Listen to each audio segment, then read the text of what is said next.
Alright guys, welcome back to the channel. I appreciate you taking time to check the video out today. In this video, we're going to be going over some PlayStation news, rumors, and leaks. So before we dive into these topics, if you could do me a favor, hit the like button to help this video out and show it your support. And if you are new here to the channel, be sure to hit that subscribe button as well. The first topic we're talking about is PlayStation CEO Jim Ryan teasing over 25 new PlayStation Studio title announcements that we will be getting, hopefully, in the not too distant future. Now, obviously, 25 is a lot. That's a lot of games.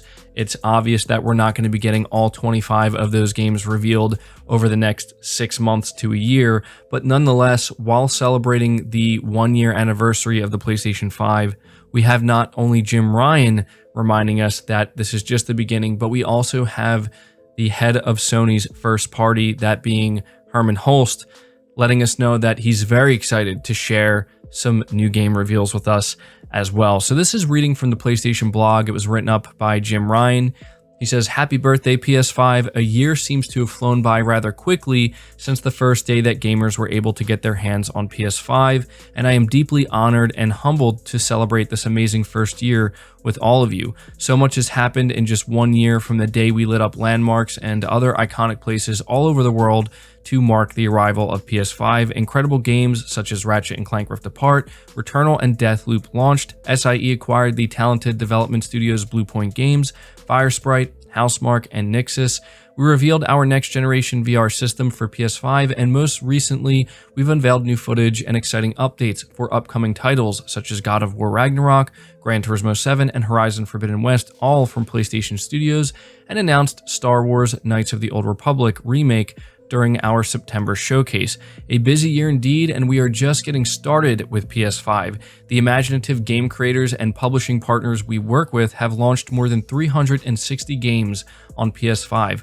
Additionally, there are currently more than 25 games in development for PS5 at PlayStation Studios. Most importantly, the passionate support we've seen from you, our players, makes this past year truly special for us. PS5 gamers have collectively played more than 4.6 billion hours of gameplay on PS5 and broadcast more than 26 million hours of content. Here's a look at the top 10 PS5 games played during PS5's first year based on gameplay hours.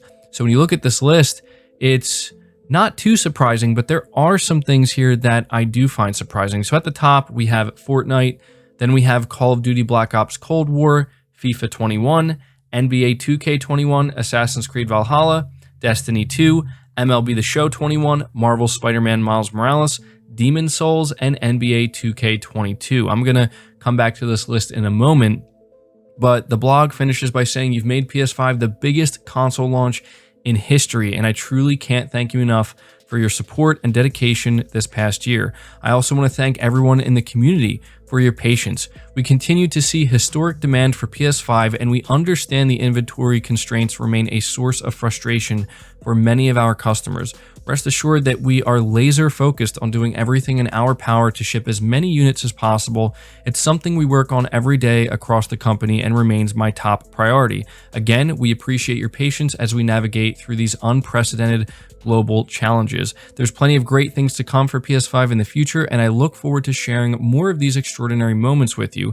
Thank you again for being part of the PlayStation community and celebrating this milestone with us." Now, that is the entire blog post, and I wanted to be sure to read the entire thing because there's a lot of really good information here. Not only are we getting some really interesting data about the first year of the PS5 when it comes to games played, but as I said, Jim Ryan is teasing more than 25 games in development. This is not the first time we're hearing that number. And the reason why I'm putting emphasis on that is because we have had a few new big games announced from PlayStation Studios, and yet he's still using the more than 25 when describing how many games are in development at PlayStation Studios. So it seems that there is a lot going on behind the scenes.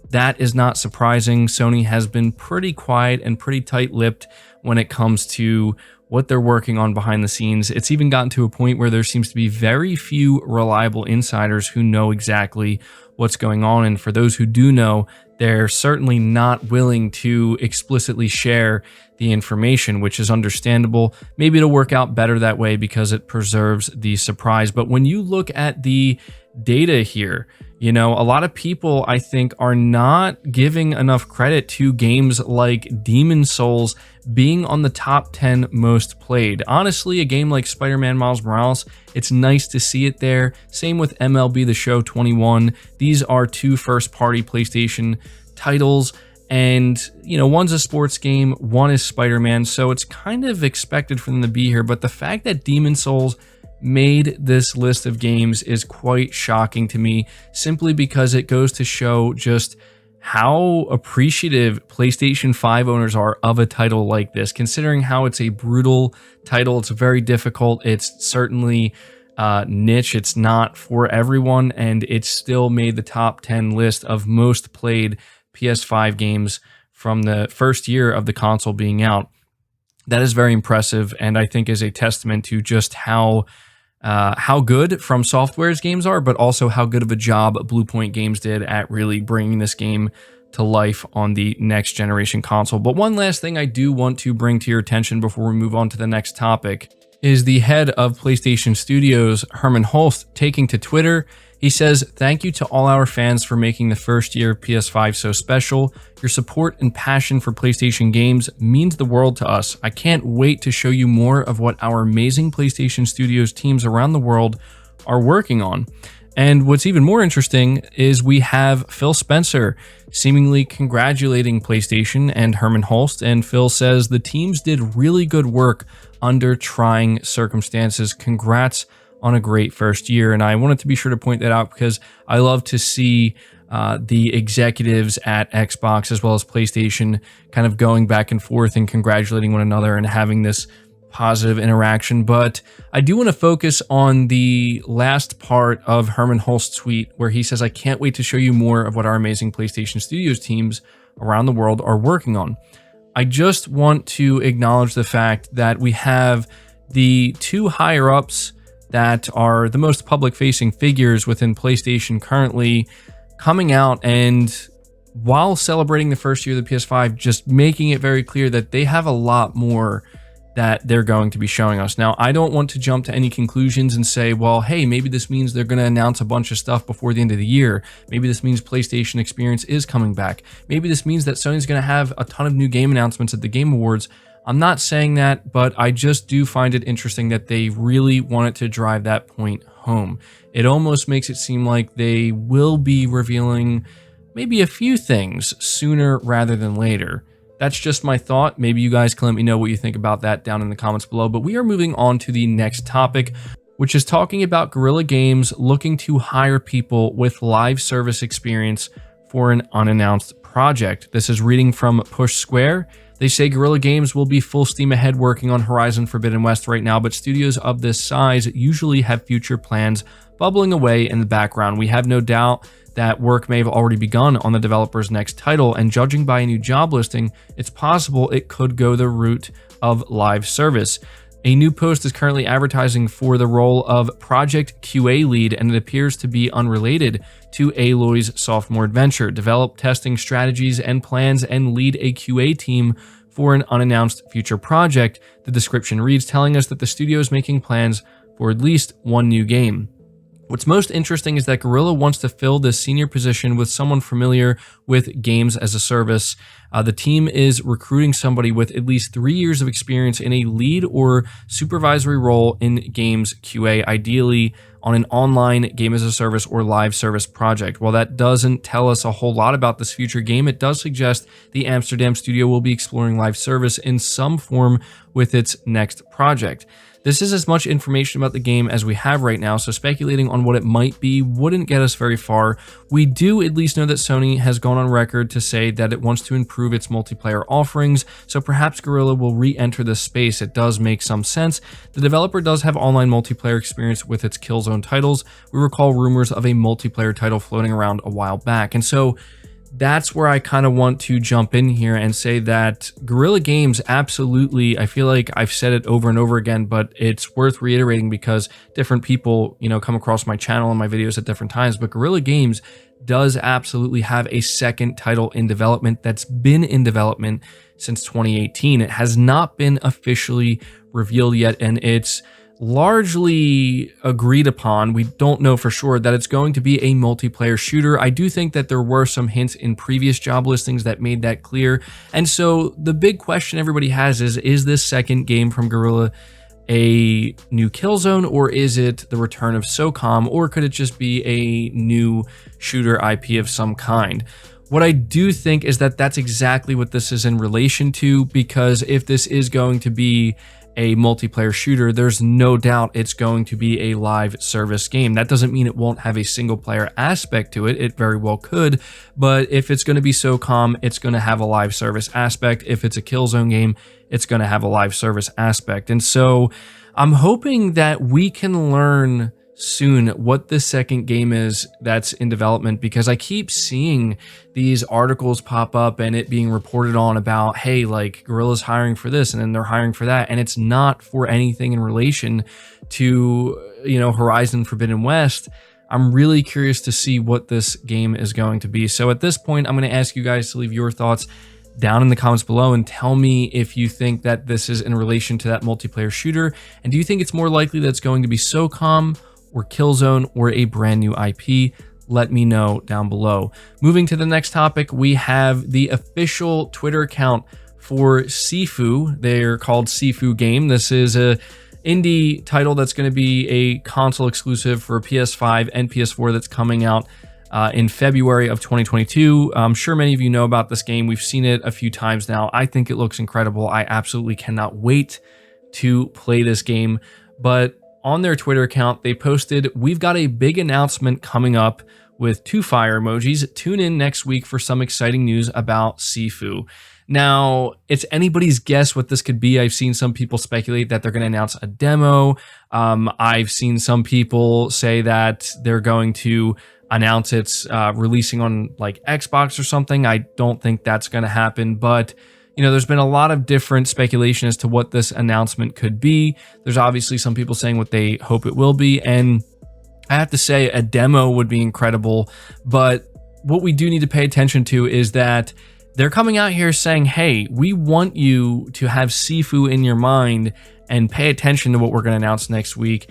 I'm saying this because I do think that whatever this is, I don't want to oversell it, right? Because I expect it to be anything really, but just the fact that they're coming out here a week early saying, hey, you're going to want to pay attention to our announcement next week, that tells me that it could be something relatively significant. And so, yeah, I'm just going to leave it at that. I don't want to speculate any further because I don't want to create any unnecessary expectation, but I will certainly be interested to see what you guys have to say about it.